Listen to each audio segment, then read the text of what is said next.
LMPD released the body camera video from two officer-involved shootings that happened within 6 days of each other.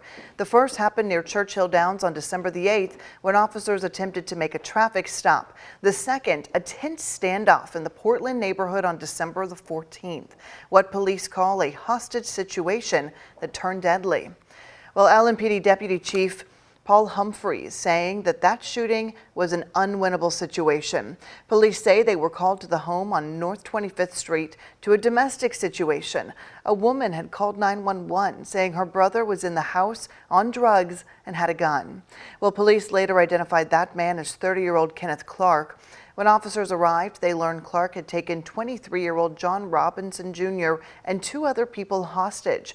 Police say the situation escalated quickly. LMPD says Clark shot Robinson in the head, killing him, and then was shot by police seconds after.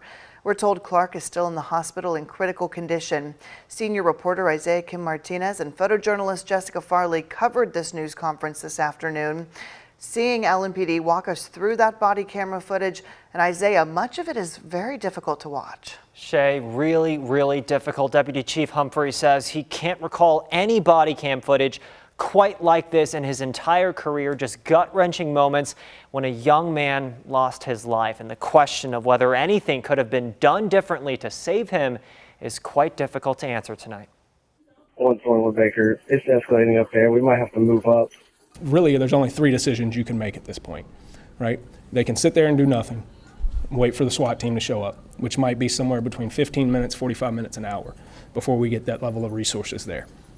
You can go to the door, you can attempt to make contact and start a negotiation with this person, understanding that you cannot predict the reaction that you're going to get from that person. LMPD Deputy Chief Paul Humphrey tells us these officers ultimately chose the third option, taking decisive action in that moment. That is our best opportunity to take some kind of intervention that's going to save the life of preferably both these hostages, but at least somebody. But several minutes before that, he got a gun pointed at my friend, and he would not let him leak out the door. Officers were on the first floor, children inside. And my daughter and my niece was in the house. They talked to the woman who called 911. She told officers the suspect was upstairs with guns holding 3 people hostage in a room. One of those 3 was able to come downstairs for a moment and let police know what was going on. His big brother got 2 guns to his head. It's like he's ready to die, man. So he's willing, if he sees some police thing, he's willing to die. In the video, you can hear things begin to escalate upstairs through the closed door. LMPD describes the suspect saying he's going to make a sacrifice and, quote, "You're going to die with me or before me." Eventually, officers bust through the door, where we'll stop the video. Police say that's when Clark shoots one of the 2 remaining hostages in the head, killing him. Officers, within seconds, fire at the suspect. People down, suspect shot, EMS 03.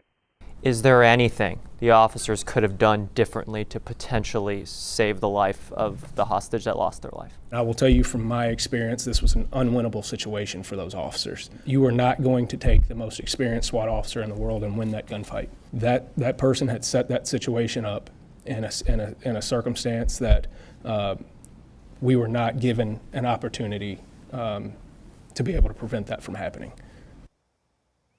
Deputy Chief Humphrey tells us officers' rounds also hit the victim in this case in the torso, but he says that came after the victim had already been shot in the head. Police say Clark has a history of mental health challenges and time in prison and had just been released this past October.